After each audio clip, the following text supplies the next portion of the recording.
Stage Illusion by Charles Lamb. A play is said to be well or ill acted in proportion to the scenical illusion produced. Whether such illusion can in any case be perfect is not the question. The nearest approach to it, we are told, is when the actor appears wholly unconscious of the presence of spectators.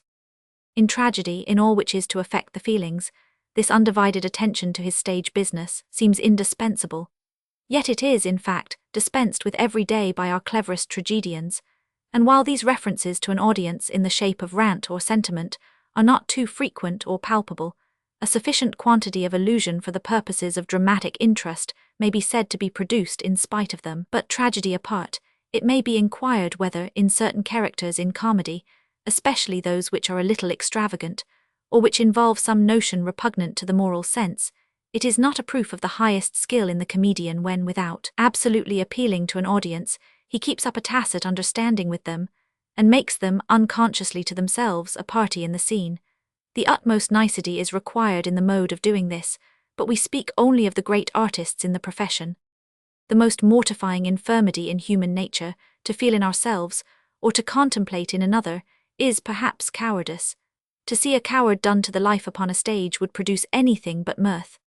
Yet we most of us remember Jack Bannister's Cowards. Could anything be more agreeable, more pleasant? We loved the rogues.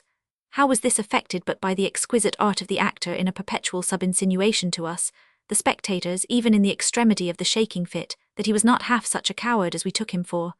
We saw all the common symptoms of the malady upon him, the quivering lip, the cowering knees, the teeth chattering, and could have sworn that man was frightened. But we forgot all the while, or kept it almost a secret to ourselves, that he never once lost his self-possession, that he let out by 1,000 droll looks and gestures, meant at us, and not at all supposed to be visible to his fellows in the scene, that his confidence in his own resources had never once deserted him. Was this a genuine picture of a coward? Or not rather a likeness, which the clever artist contrived to palm upon us instead of an original, while we secretly connived at the delusion for the purpose of greater pleasure than a more genuine counterfeiting of the imbecility, helplessness, and utter self-desertion, which we know to be concomitants of cowardice in real life, could have given us? Why are misers so hateful in the world, and so endurable on the stage? But because the skillful actor, by a sort of subreference, rather than direct appeal to us, disarms the character of a great deal of its odiousness, by seeming to engage our compassion for the insecure tenure by which he holds his money bags and parchments, by this subtle vent half of the hatefulness of the character, the self-closeness with which in real life it coils itself up from the sympathies of men evaporates, the miser becomes sympathetic, i.e. is no genuine miser. Here again a diverting likeness is substituted for a very disagreeable reality. Spleen, irritability, the pitiable infirmities of old men which produce only pain to behold in the realities, counterfeited upon a stage, divert not altogether for the comic appendages to them, but in part from an inner conviction that they are being acted before us, that a likeness only is going on and not the thing itself. They please by being done under the life or beside it, not to the life. When Gatty acts an old man, is he angry indeed, or only a pleasant counterfeit, just enough of a likeness to recognize, without pressing upon us the uneasy sense of reality? Comedians, paradoxical as it may seem, may be too natural.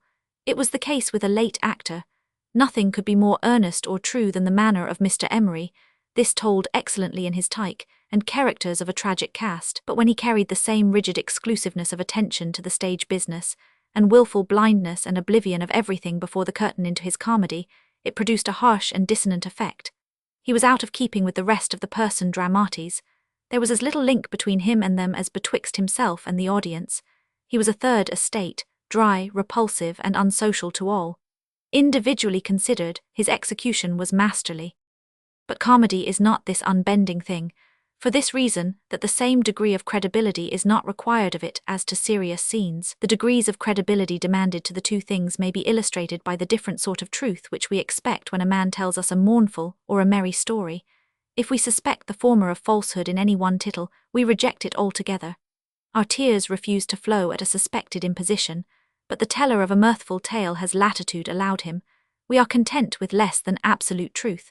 'Tis the same with dramatic illusion. We confess we love in comedy to see an audience naturalized behind the scenes, taken in into the interest of the drama, welcomed as bystanders however. There is something ungracious in a comic actor holding himself aloof from all participation or concern with those who are come to be diverted by him. Macbeth must see the dagger, and no ear but his own be told of it.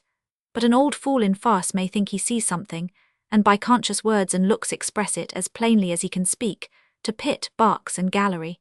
When an impertinent in tragedy, an Osric for instance, breaks in upon the serious passions of the scene, we approve of the contempt with which he is treated. But when the pleasant impertinent of comedy, in a piece purely meant to give delight, and raise mirth out of whimsical perplexities, worries the studious man with taking up his leisure, or making his house his home, the same sort of contempt expressed, however natural, would destroy the balance of delight in the spectators. To make the intrusion comic, the actor who plays the annoyed man must a little desert nature. He must, in short, be thinking of the audience, and express only so much dissatisfaction and peevishness as is consistent with the pleasure of comedy. In other words, his perplexity must seem half put on if he repel the intruder with the sober set face of a man in earnest, and more especially if he deliver his expostulations in a tone which in the world must necessarily provoke a duel. His real-life manner will destroy the whimsical and purely dramatic existence of the other character, which to render it comic demands an antagonist comicality on the part of the character opposed to it, and convert what was meant for mirth rather than belief into a downright piece of impertinence indeed, which would raise no diversion in us, but rather stir pain, to see inflicted in earnest upon any unworthy person. A very judicious actor, in most of his parts, seems to have fallen into an error of this sort in his playing with Mr. Wrench in the farce of Free and Easy. Many instances would be tedious. These may suffice to show that comic acting at least does not always demand from the performer that strict abstraction from all reference to an audience which is exacted of it, but that in some cases a sort of compromise may take place, and all the purposes of dramatic delight be attained by a judicious understanding, not too openly announced, between the ladies and gentlemen, on both sides of the curtain.